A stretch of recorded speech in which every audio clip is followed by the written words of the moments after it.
Dear students, GPS CLAT Academy at Gyanoday, a senior secondary school at Sikar, supports its students in their CLAT preparation. We have started a lecture series which will be delivered to you on a daily basis on YouTube. The lecture series revolves around discussion of mock papers. You can request us for the concerned mock papers. If you intend to join us in our daily discussions, you are most welcome. For reading through the passage, just to refresh the memory, not more than 2 minutes. So this passage talks about the Digital Personal Data Protection Yes, Act 2023 introduced major reforms in the Indian data protection framework. yes, What is the concern remain about the Data Protection Act, independence, effectiveness, and the draft DPDP rules 2025 failed yes, to address the key issue and leaving the board under the resource and lacking autonomy, and the appointment process for board member is vague, allowing the government influence, and yes, a two-year term limit institutional stability and expertise, and section 39 remove the civil court oversight, leaving the data principle with limited enforcement mechanism, and yes, section 43A of the IT Act 2000, which allowed the compensation for the breaches, has been repealed, and the rule 16 does not mandate the legal qualification for board member, despite their rule 18 lack procedure detail, making complaint handling the appeal uncertain, and rule 16 appoint the board member through the committee and dominated by the government official, limiting the independence, and yes, rule 19 mentioned digital office function but provide the no clarity on implementation, and rule yes, 21 delegates the appeal to an undefined appellate tribunal, raising the concern about due process, and DPDP rules 2025 fails to strengthen the board autonomy or ensure the impartial regulation, and without substantial revision, the board is becoming the ineffective regulator and undermining the fundamental right to privacy recognized by the Supreme Court. So this article is about the Personal Data Protection Act, which was introduced to replace the. It was introduced to repeal the Section 43A of the IT Act, which it replaces the act with a single data protection board, which will handle all the personal data grievances that previously the courts had to handle.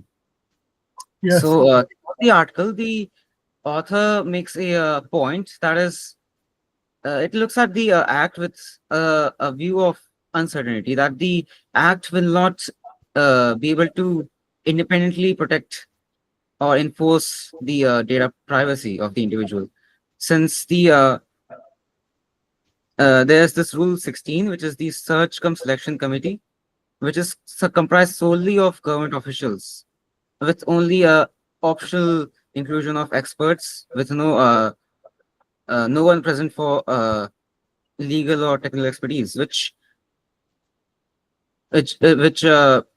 beholdens it to government control, meaning that the government can simply choose to do whatever it wants with little to no side opinion. Now, this undermines its ability to enforce data protection rights. So, that's the gist of the entire passage. That yes, the author argues that without a clear guarantee of autonomy and enforcement authority, the board is going to ironically jeopardize the very right to privacy that it was meant to protect. So in this article, it is said that the Digital Personal Data Protection Act 2023 changed how the data privacy is handled in India, and uh, this move created a data protection board to protect people's data rights. But there are still big problems with how the board works, and and the government has too much control over the board, and it can decide who is appointed, their salary, and how they are removed. And board members only get a 2-year term, which is too short for such an important job. And also, there are no clear rules about what qualifications members needed, and the board replaces civil courts for data cases, and uh, compensation rules under the old law, IT Act, they have been removed.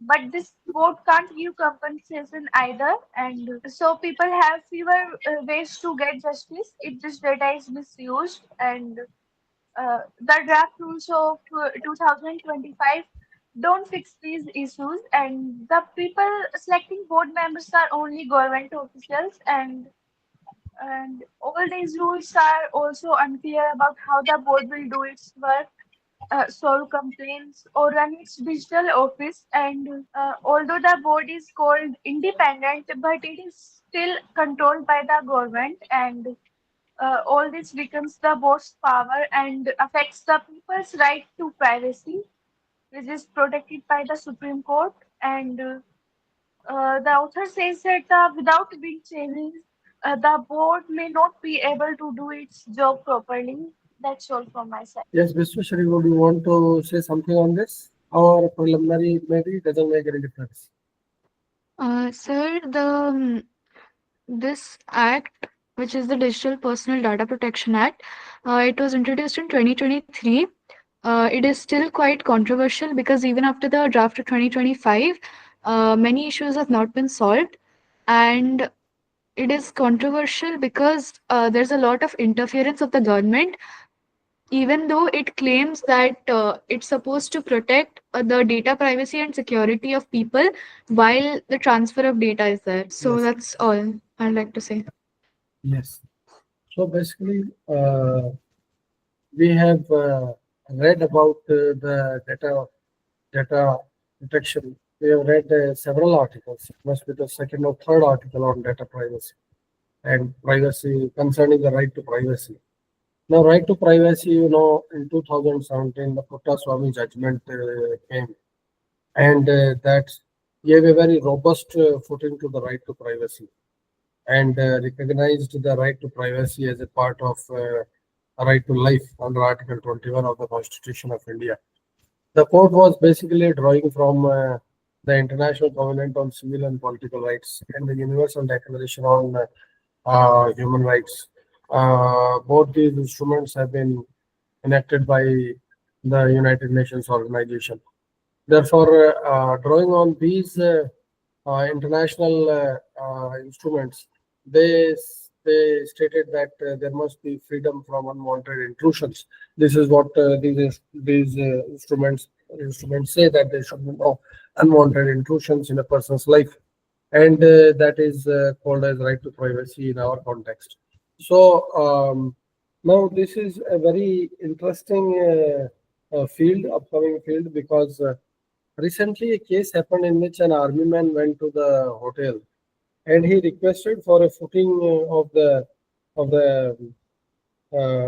he was requested for a CCTV footing of the guests staying in the hotel, because he alleged that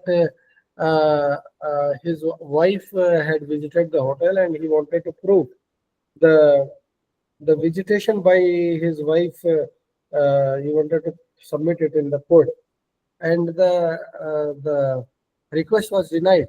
And the request was denied because guests have a confidentiality. Guests have a attach importance to confidentiality, and hotel attaches importance to the confidentiality of the guests, and they could not reveal the CCTV footage unless there was a compelling court order. They will not give the CCTV footage, part with the CCTV footage, to anyone. So just wanted to put it in slightly. It becomes a little abstract as to how this thing will put into effect. For example, if you want to take out somebody's call recordings, those call recordings will not be taken out unless you have a court order, or you have in the course of an investigation, the call recordings become necessary. So so these concerns will override the right to privacy, but uh, not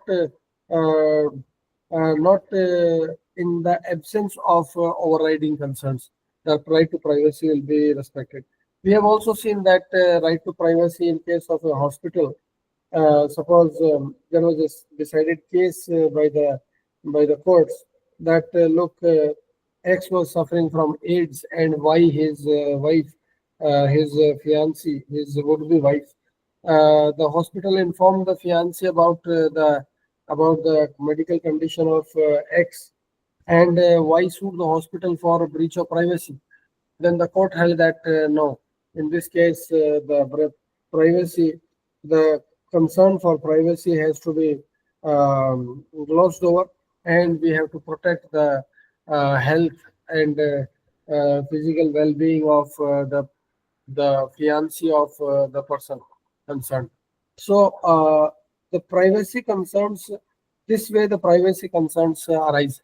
We have also seen how the privacy concerns arise when it comes to e-commerce. We have seen that this how the regulations in European regulations in European countries are different from the regulations in our country. We have also discussed that in MP Sharma's case and also in Khadak Singh's case, the issue had cropped up, but at that time the Supreme Court was reluctant to acknowledge the right to privacy as a fundamental right. But now, after Puttaswamy's judgment in 2017, the apex court has squarely put the right to privacy, uh, elevated it to the extent of a fundamental right under Article 21 of the Constitution. So, in this case, now when the right to privacy is being accorded such an important and pivotal position in our constitutional jurisprudence, this article shows how serious we are in upholding the right to privacy. And the article basically seems to suggest that we are not very serious, because the rules which have been brought out are all rules full of loopholes. If somebody's privacy is violated, then the right to claim compensation is not granted. The commission or the board which has been constituted does not have the powers, so it is a toothless commission. It is a judicial commission in functioning in form only, but when it comes to exercising judicial powers, it doesn't exercise. It can't exercise any judicial powers. Then you have appointments. Appointments are all shrouded in mystery. There is no clarity on who will be appointed, what should be their qualifications. Their short tenure is there. Government can easily pack the board. So all these are not very happy omens for the upholding of the right to privacy, which has been so jealously upheld by the apex court as a part of our constitutional jurisprudence. So let us now examine the questions after having discussed this. Question number 99. Based on author's arguments, which of the following, if true, would reduce the decline in value of DPDP board's effectiveness? Implementing clear appointment process, increasing the board's tenure. Now, this question. Now you tell me why A and B. The rest of the questions are don't have much substance in them, but this question seems to throw up some analytical prowess it will require. So we will take it up. A and B. Increasing the board members' tenure to 10 years. This would also increase the effectiveness of the board. And implementing a clear appointment process, as you know, will also lead to increase in the effectiveness of the board. Which one is correct out of the two? What do you say? You both are correct. Third one is removing board certificate, and the fourth is not very serious. So concentrate on A and B very quickly. It is shown on your screen also, and you can see it on your computer laptop also. So tell me, out of these two, which one is correct? 99. Let us have I an will, open discussion on this. Yes. Yes, Rayan. I believe A is more correct than B, Reason. since if a clear appointment process is made with strict qualifications, then a much more independent board can be possible. If the About, person who is if appointed is Yes. What about if we extend the tenure of the board from 2 years to 10 years? Then they have equal It stability? is not, while it may increase stability, if the person appointed is not qualified in itself, then that shouldn't even be a point to discuss, I believe. All right. Yes. Yes. Next. So I think the option A is more appropriate. Okay. Why? The author concern is DPDP board effectiveness, Yes. and it's have a lack of independence and unclear qualification for board member. Yes. So if it if we implement the strict qualification, clear Yes. appointment process with strict, so it ensure the effectiveness of the DPDP board Yes. and also ensuring the experience independent members are selected and Yes. the effectiveness Yes. of. Yes. Yes, Priyanka. What do you say? So I think option A is correct, and the reason for option B wrong is that uh, although option B, which is the 10-year tenure, it may sound helpful, but the passage doesn't demand that much time. It basically Yes. focused on that they want independence for the board and more clarity, and not about just longer terms. And option A, which option A carries all this essence in itself. That's why option A is more correct. Yes, Vishwasri, what do you have to say? Yes, sir. Sir, the main concern here is to increase the effectiveness, Mhm. which means that the effectiveness here right now is comparatively low. So, increasing a board member's tenure in this condition would just increase the it wouldn't increase the effectiveness as much as it would if there were strict qualifications and people that were qualified for the position would get it. Yes. So all of you are correct. Basically, uh, tenure itself will not mean that the board's effectiveness will go up. There have to be other things also. For example, they have to have the powers of a civil court. They must be able to do something. What will they do of the tenure if they don't have the power to grant compensation? What will they do of the tenure if they don't have the essential qualifications? What will they do of the tenure if they are governed by government dictates?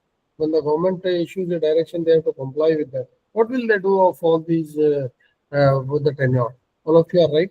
It's good that uh, we have discussed this question. The rest of the questions, I don't think they have the substance in them to take up for a general discussion. So I'll quickly go through them. Which of the following, if true, would most weaken the author's arguments? Operates without independently without government interference. So, government retains experts in law and technology are mandated to be board members. Then this actually strengthens the author's argument. A also strengthens.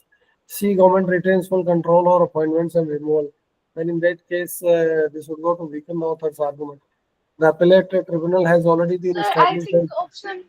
I think option A should be the right answer. Option A is not strengthening the author's argument, it's weakening the author's argument. TPTP board operates independently without government interference. So, what is the author's argument in this behalf? What is the author's argument? DPTP board operates independently without government interference. What is the author's argument? Author's The argument that board, yes, the board is not independent and is over relies on government oversight. but what is the author's argument? That is what is visible from this thing, from this.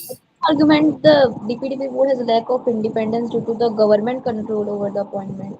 So it should be independent. That is the author's argument, right? Yes, The sir. author's argument is not that it should become weak. Author says that it is weak, but bets for a stronger board. So the main argument of the author is that the board lacks independence and it over relies on government. So it No, and the main option argument. A is basically Yes. contradicting it. That's why option A should be right answer. What Sir, is no, is the no. right answer. The government retain full control over because here asking about the which one is most weaken the author's argument and Please to, I will just show it to you. Please come to the last passage. Yes, The sir. last passage. Can you see this last passage? This one. Ultimately, the draft rules fail to strengthen the board's independence or empower it to effectively regulate data protection. Without substantial revisions, ensuring impartiality, expertise, meaningful enforcement, the board risks being an ineffective regulatory body, underlining the fundamental right to privacy recognized, undermining the fundamental right to privacy recognized by the apex court. So the author's argument is we have to make the board strong and not that we have to make the board weak. That is what is the Sir, author. sir, can you please go through the second last passage? Please go through it. Please read. You read it aloud. The overarching concern is the board's lack of autonomy. While it is presented as an independent body, its structure remains firmly under government control, and Where are you reading? appointments. So, second last passage. This one, Rule 18. This one. No, This sir. one. Then, Below it, the overarching concern. okay, this one. All right. Yes. The Please read. overarching concern is the board's lack of autonomy. It is a matter of concern for the author that it lacks autonomy. That is what is his argument. That it lacks autonomy. That it is not effective. That it has to be made strong. That it has to become independent of government control. These are his basically arguments on which the premises have been constructed. Right? While it is presented as an independent body, its structure remains firmly under government control. So he is arguing for independent. He is saying that it is ironical that you call it independent. Actually, everything is under government control. Appointment, removal, decision-making authority, all rests with the government. The 2-year tenure further hinders institutional competence in a complex regulatory domain. Additionally, the removal of civil court jurisdiction and compensation rights under the IT Act leaves data principles with only limited enforcement mechanism. So what you have created, this is not sufficient for upholding a fundamental right to privacy. You have to make a more robust mechanism. That is what is the author's argument. Sir, I think author's argument is that the board seems to be independent but isn't independent in So some the sense. boards in Because lack of it is over relies independence on government. over relies on government. So the author's argument is this, that you have to make it independent, right? Is Yes, it the not? author's argument is that the board lacks independence and there should be some ways to make it more effective. So DPDP operates independently without government interference. So this will make it more effective. So it is contradicting the author's argument. The author said that the board is not independent and it relies heavily on government. And this option is saying that the board is independent. That's why it would weaken the author's argument. You are confusing with what is with what ought to be. You follow? What is? This is that there is no subject matter expertise, there is no tenure, there is no what we call as um, in a nutshell, there is no independence. All these things, they are not there. No clear appointment process. All these are not there. From this, what is the author's argument? The author's argument is we have to put all this. All right. In order to make the board truly independent, we have to put all this. And if we put all this, then that would strengthen the author's argument. There's a difference between a proposition which is a factual proposition and a proposition which is a normative proposition. Normative proposition, the author says what ought to be, and factual proposition is what is actually found in the facts. So he's not asking about factual proposition. He's asking about argument. The author's argument is make it effective, give the civil court powers to grant compensation. Author's argument is reduce government control.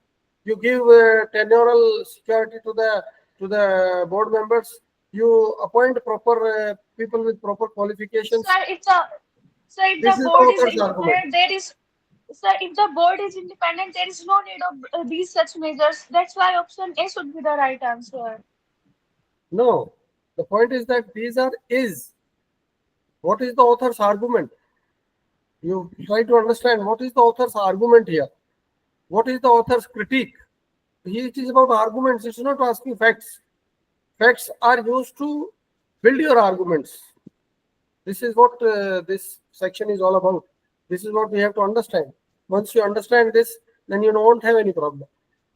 Sir, see the feedback. Feedback itself is saying that the option C is strengthening the author's argument rather than weakening it. The author argues that, all right, I am seeing the feedback. Author argues that government control over the board undermines its independence. If the government control retains full control, it would actually strengthen the author's argument rather than weaken it.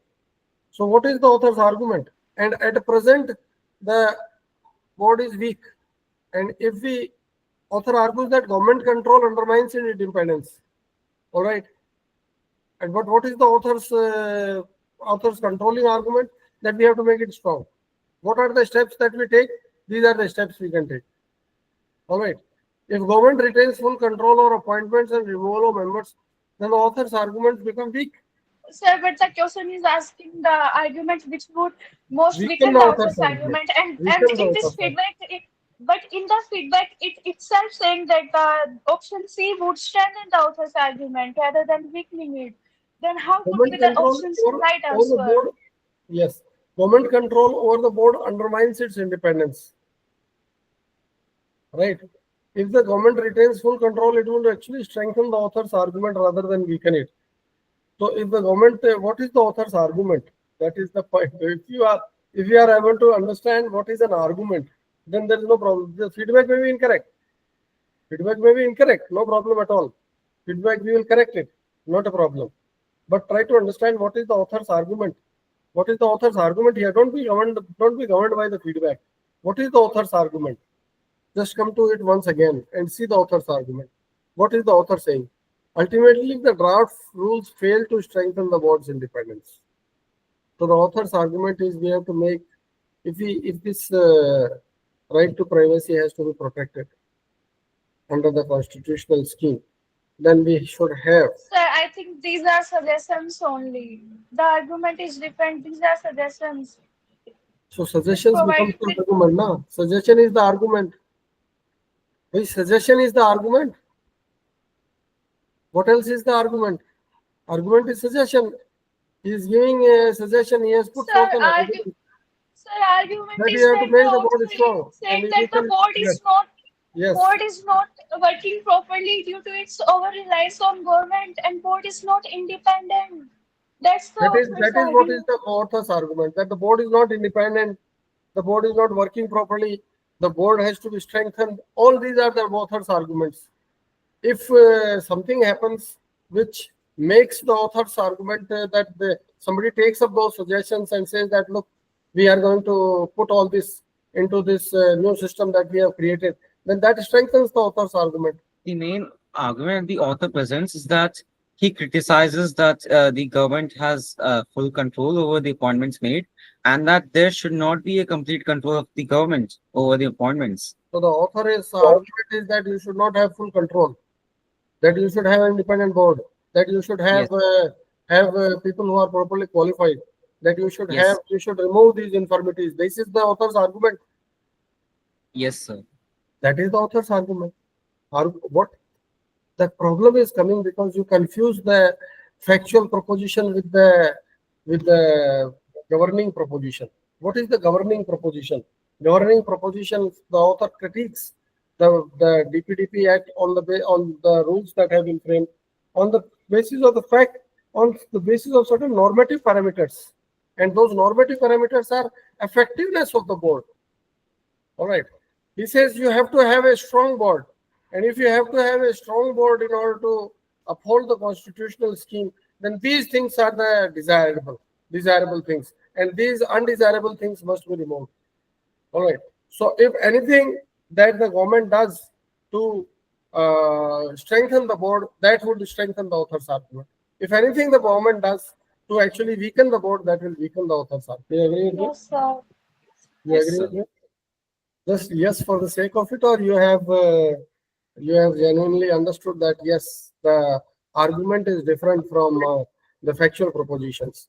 These are the facts. On the basis of these facts, what the author is saying. Now, I will illustrate it a little bit more.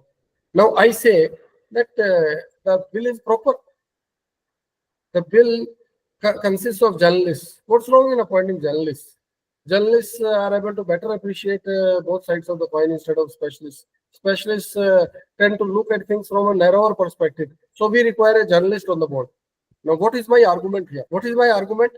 That the bill is proper, that the way the bill is, and then I say that regarding the tenure, any tenure of any constitutional post, you see, this is not a constitutional post though, that Supreme Court judges have tenure of 6 months. Sometimes they have tenure of 14 days. You know, what are you talking about? 2 years is a fantastic tenure. So what is my argument? My argument is that I am upholding the bill. I am saying there are no lacunas in the bill.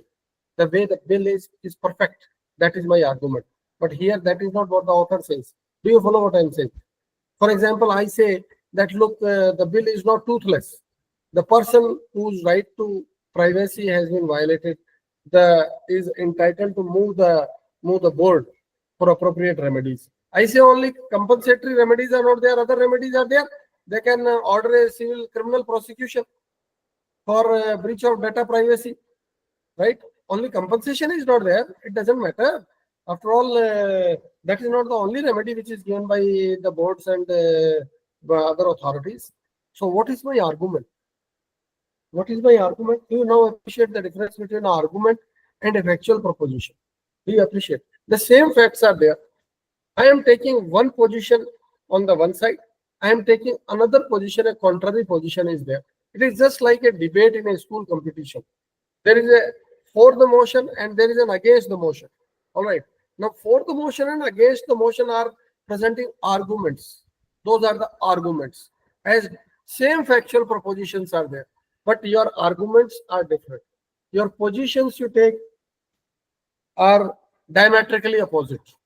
You following what I'm saying? Do you appreciate?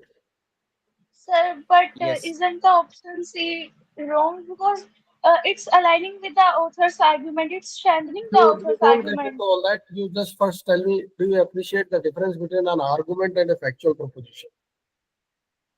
You first tell Yes, me that. You don't understand the difference what I have said. Then you please repeat what I have stated. You don't understand the difference between a factual proposition and an argument. Despite my laboring over it for the past 20 minutes. How is it possible? You tell me what I have stated in the last 20 minutes. Please tell me. What is the difference between an argument and a factual proposition? Can you clarify? Can you please tell me what I have told you? Because you see, you should not shut your mind and then start arguing. That way you will not learn. That will create problem. This is a way of thinking only. What else is there? The difference between an argument and a factual proposition. Can anyone tell me what is the difference between an argument and a factual proposition? What is the difference? A factual proposition is descriptive, descriptive detail that it's a fact. In this context, in the context of this passage, you tell me. Because this passage is full of Factual facts. proposition in this context will be the point one being the government only section committee, the other being the vague appointment framework, Yes. and also the short tenure of the servicemen. Yes, these are factual propositions. Well, Yes. and what is the argument? What is the argument? How these factual propositions are different from the author's argument? How do they differ? They stand the position that author takes. That is his argument. That these facts are basically deficient. This is a deficiency in the constitution of the board. There is a deficiency in the appointment process. There is a deficiency in the tenorial arrangement.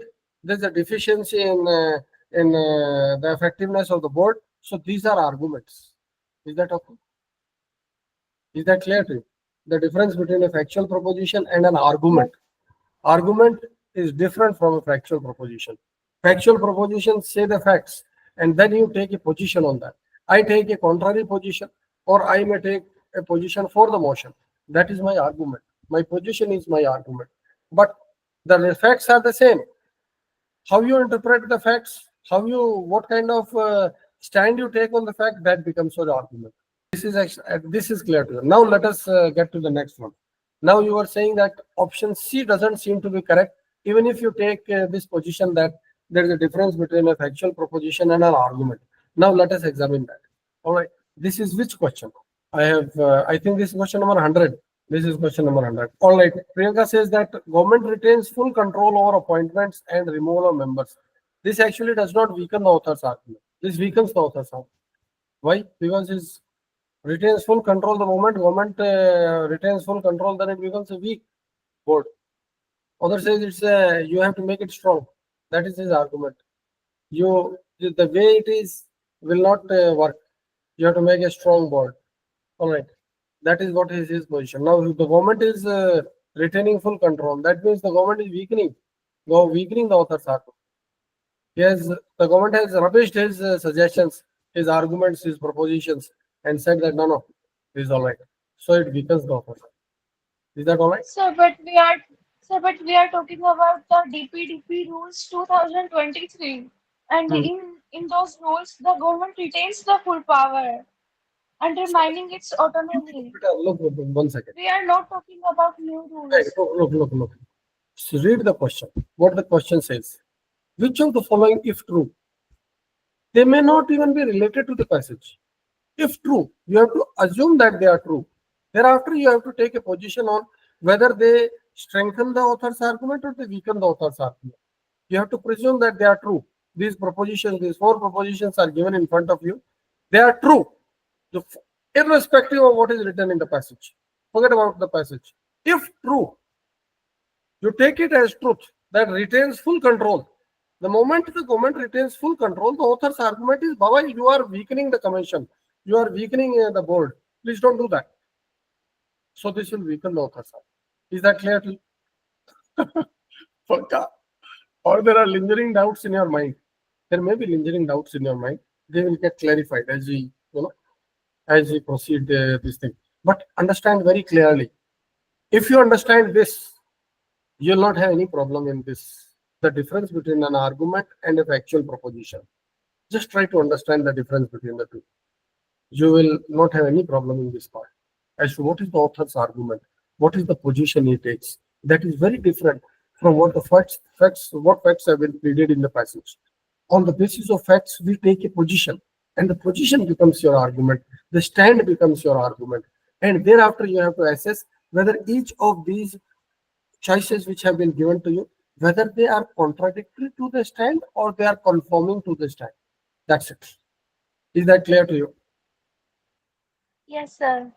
All right, then. Let us go to the next question. Which of the following is most similar to the author's statement about DPDP board's independence? So, author's statement about the board's independence. A judicial body making decisions without political influence. A committee where members are selected directly by political authorities. A non-profit organization funded entirely by private donors. An independent review panel chosen by various stockholders.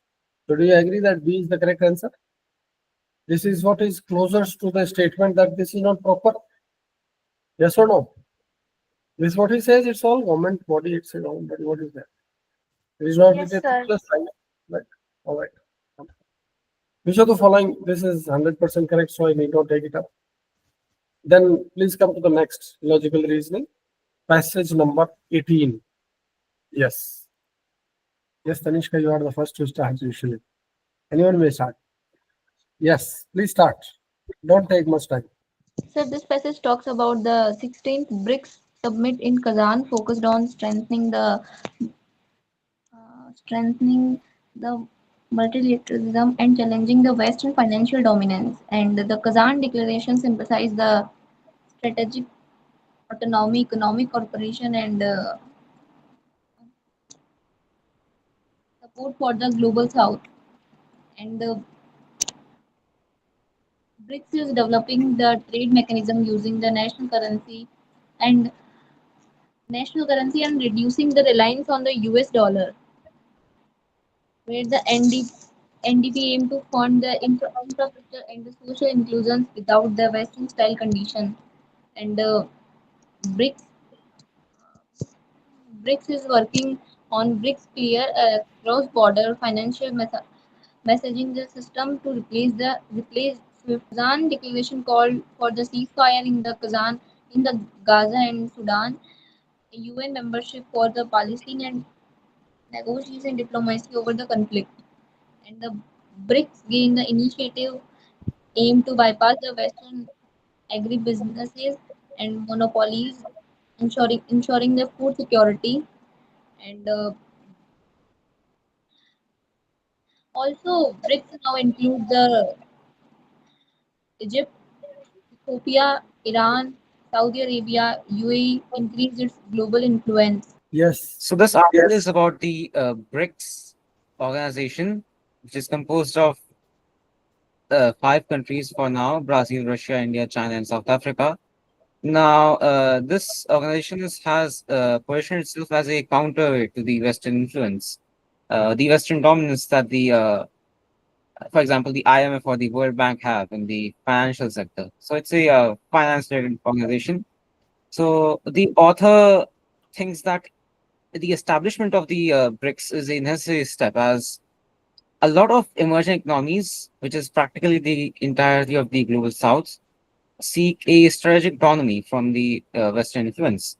So, and they see BRICS as a way to achieve this, since it has uh, uh, it has a lot of institutions that rival the Western institutions like the IMF and the World Bank. There's also the SWIFT. So this is the BRICS. The establishment of the BRICS is a step towards global multipolar order. So a few benefits of the BRICS organization is that there's trade in local currencies. There are new financial institutions like the NDB, which rivals the World Bank and the IMF. There's a new payment system, which is the BRICS Interbank Cooperation Mechanism, which will reduce the reliance on SWIFT. So there's a lot of openness in the organization itself. So what argument the author arrives on is that BRICS is not just a protest against Western dominance, but rather a genuine step that will is helping build a active multipolar financial order that isn't aligned with the Western powers only and empowers the global South. While it may challenge the status quo, that is not necessarily always. That is not, I think, stated here about that. So this passage talks about the BRICS, which is basically a group comprising of the countries Brazil, Russia, India, China, and South Africa. And this group is becoming a strong force challenging the Western dominating global system. And uh, at the 16th BRICS summit, this group showed its goal for building a new financial system based on fairness, sovereignty, and support for developing countries. And uh, originally, BRICS aimed to reform Western-controlled institutions like the IMF and World Bank. But since these reforms didn't happen, BRICS started creating its own systems like using national currencies for trade and forming new banks, and that new development bank funds development projects without forcing conditions, and the contingent reserve arrangement, which acts like a small scale IMF to help members in crisis. And uh, BRICS is also working on financial systems like BRICS Clear and BRICS Bridge to basically replace Western ones like SWIFT, and support digital payments using local currencies. And all these moves aim to reduce dependence on the West and handle the sanctions better. And this group stands for peaceful diplomacy, opposes the use of finance as a weapon like sanctions, and supports global South issues, and uh, which of them are food security and education, and even though its members have different views on some topics like Russia-Ukraine war, BRICS values non-alignment and cooperation, and while its financial tools are still smaller than Western ones, but BRICS is slowly creating an alternative world order that supports fairness, independence, and shared growth, especially for the developing economies. That's all from my side. This article talks about the transformation that the international uh, trade is witnessing. Now, we know that the Bretton Woods institutions, they call them the IMF and the World Bank.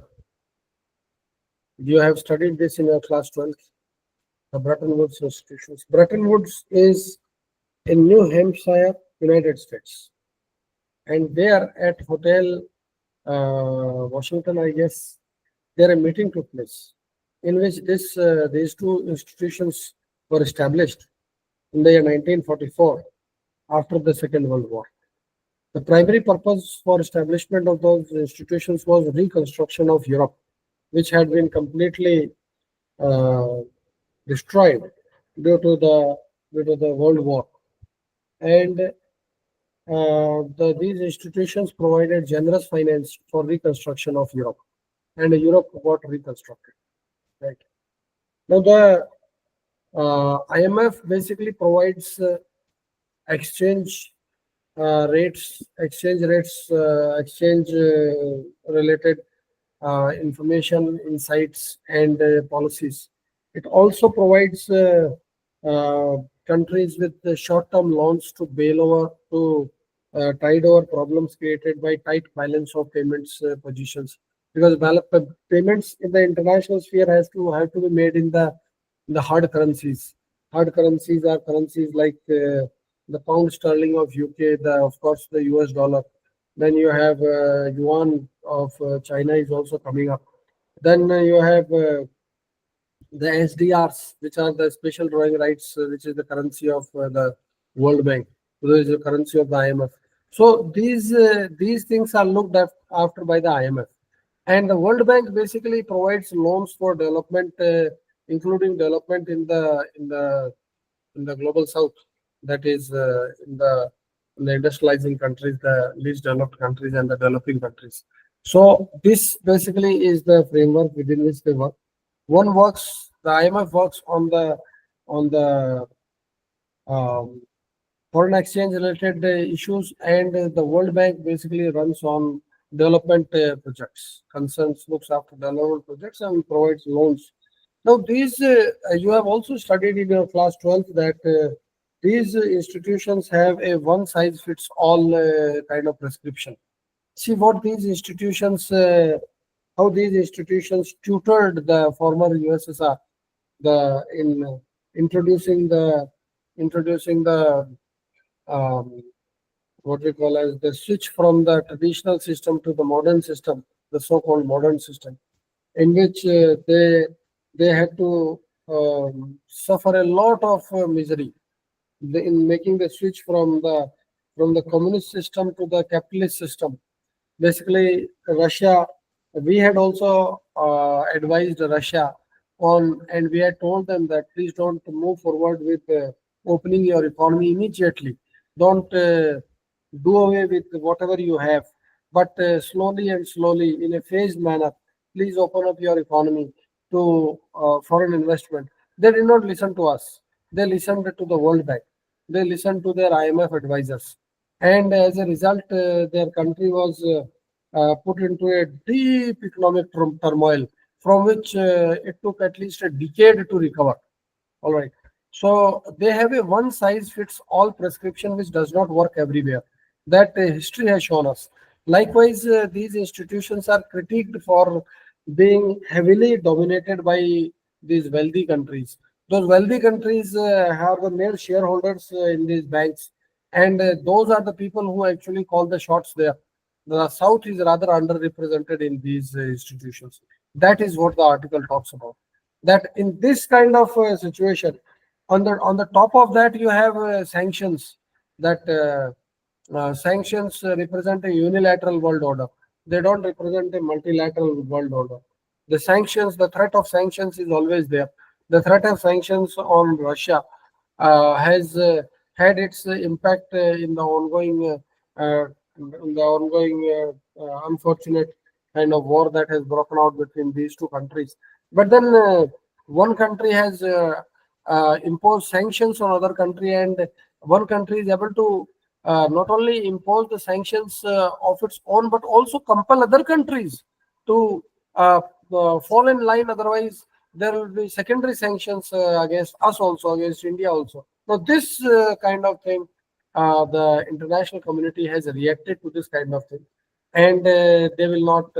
They are resolved in establishing the new development bank under the aegis of BRICS by the five upcoming countries of the world are basically is resolved in that direction.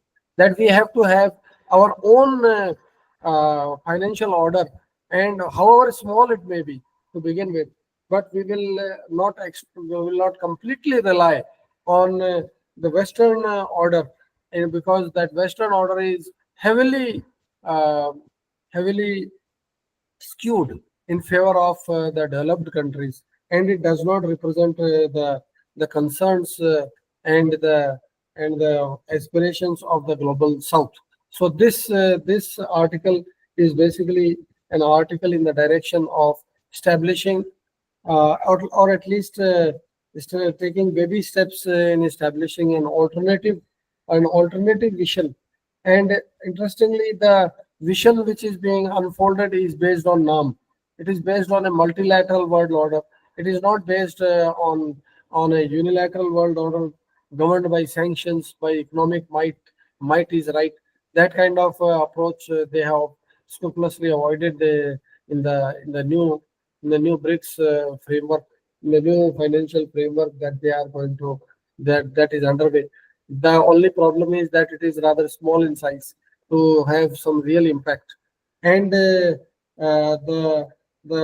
countries the establishing countries have basically carefully excluded all those things uh, which are making them disillusioned in from the existing system of the Bretton Woods order.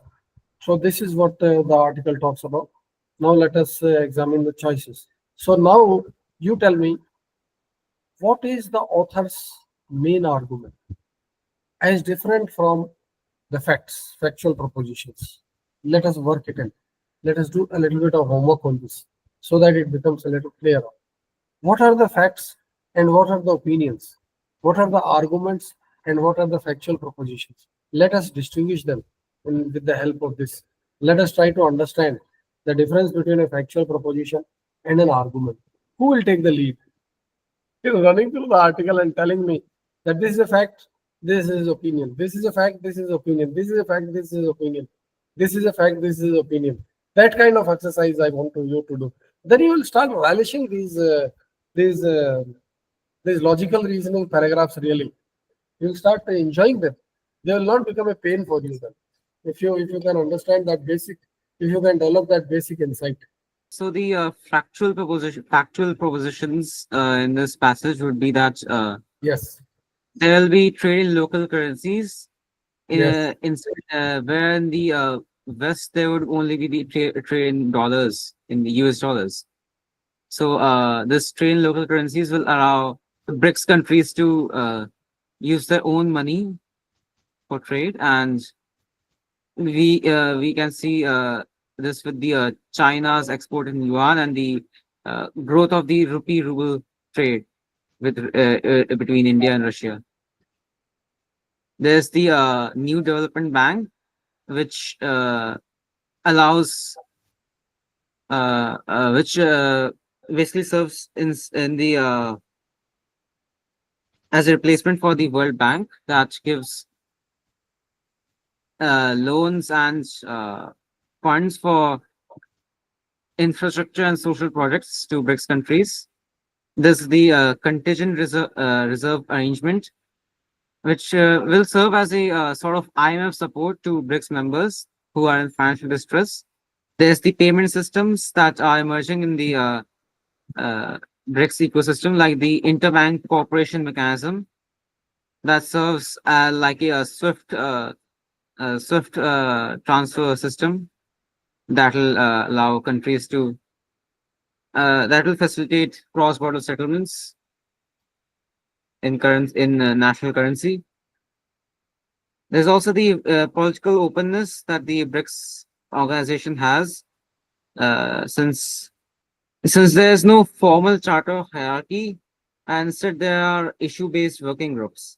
Yes. Can you While point out one paragraph which reveals the author's position?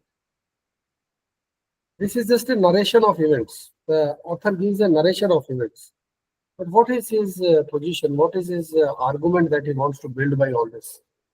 Can you point out one paragraph in this? Yes. Yes, Priyanka, you take that lead. Can you point out Sir, one I paragraph? think Yes. last paragraph, it is stating that the BRICS is building a real alternative to Western dominance and shaping a more fair multipolar world. Which paragraph you are reading? Last paragraph. Yes, sir. In last two passage, I drive this At this implication. pivotal global moment, the BRICS plan is not just about economics. It is about reclaiming agency, rewriting rules, restructuring power. The multipolar future is not a slogan, it's increasingly a material reality under construction. So can we say that the entire narration of events is tied to this argument of the author? That this has Yes, happened, sir. this has happened, this has happened, this has happened, this has happened, and what the author's final take is that it is pivotal. It is very important that it is not just about economics, it transcends economics. What does it, how does it transcend economics? It is restructuring the power equations in the international financial markets. So this is transcending the economics. It is also about power, right? Then it says multipolarity is established. All right. So it is a material reality under construction. So these are the positions he takes. That it's a great thing. It's a very important development, and it will rewrite the many things. It will rewrite the rules of engagement. The rule will rewrite the rules of how countries engage with each other. It is promoting a new world vision, and that world vision is based on multipolarity and not on unipolarity. So you see, these are the arguments that the author has, whereas others is a narration of facts, that this has happened, this has happened, this has happened, this has happened. All right. From all this, what is the argument he is positing?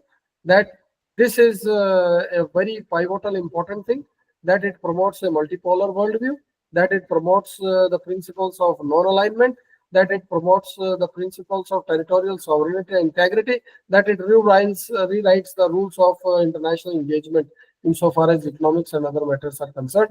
It takes a position which goes beyond economics. For example, it takes a position even on the girl education in Afghanistan. So so do you appreciate that there is a difference between the position he takes and the the facts he uses, factual propositions he uses, the facts he uses in order to substantiate that proposition. The the position we will take, the argument we will take, that will govern how we treat the facts. That will govern, we will show which facts in what light. Do you follow what I'm saying? Do you appreciate what I just said? My last statement. How I present the fact depends on the position I take. If I take a very favorable position of the new financial order which the BRICS is building, then I will present the facts in a different way. If I take a contrary position that this is challenging the world economic order, if I take that kind of position, then I will be presenting the facts in a very different way. Yes or no should not be such a difficult exercise, my dear kids. All right. Yes, sir. Yes.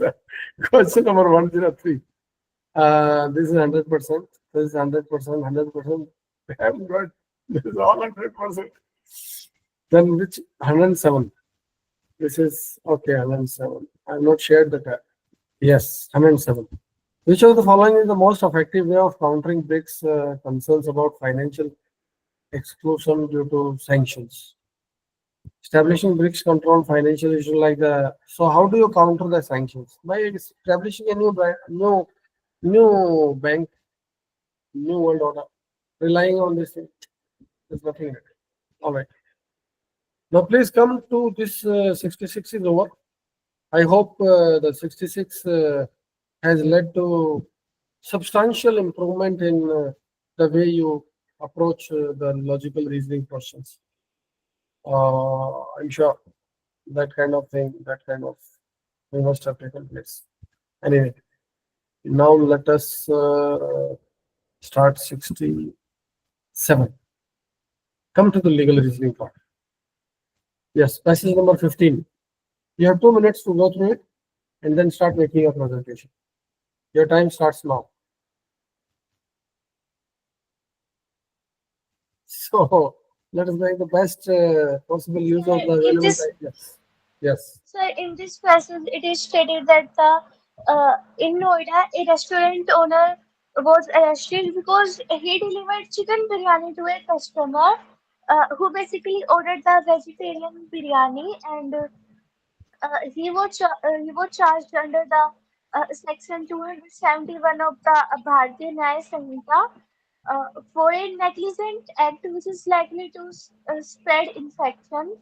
And this law is similar to the older laws under the IPC sections 279 and 270, which was Yes. used during the COVID-19 pandemic uh, to stop the spread of deadly disease. And uh, section 271 punishes the careless actions, while section 272 deals with the intentional ones. And both of these needs proof that the person knew their action might spread a life-threatening disease. And these laws were earlier used in cases like that of singer Kanika Kapoor during COVID, and hospitals that failed to report TB cases. And court usually decides such cases individually based on the situation presented in front of them. That's all from my side. Yes. What this passage talks about the case when Noida Biryani case was sparked debate after the owner of the restaurant was arrested under the section 271 of the BNS for delivering the uh, biryani instead of vegetarian biryani, uh, the food delivery app. And the section 271 of BNS penalizes the negligent act that could spread the infect, infections and disease dangerous to life. And the section 272 applied to the malignant actions, meaning the accused intended to spread infection. And both section mirror IPC section 269 and 270, which frequently used during the COVID-19 pandemic to enforce the lockdown. So the background of this case is that a customer had ordered vegetarian biryani, but instead of a vegetarian biryani, a chicken biryani was delivered instead. So subsequently, the restaurant owner was arrested on the 7th of April. Yes. Now, the FIR that was filed invoked the section 271 of the Bharatiya Nyaya Samhita, which is about which is about acts that likely to spread infection of a dangerous disease. Now, the problem with the controversy that surrounds this case is that section 271 is a public health law, which doesn't apply against the restaurant owner for what appears to be a mistake during the food order. Since Yes. how is misdelivery of chicken biryani instead of vegetarian biryani a dangerous disease to life? Yes. There's no actual disease that is involved here. There's no actual infection. It may be a health risk that isn't stated here, but there's just no case for the use of Section 271. Yes. So what critics have argued is that this is legal misuse Yes. of the section This and is. a misinterpretation of interest since intent since this could just be a mistake rather than a criminal action.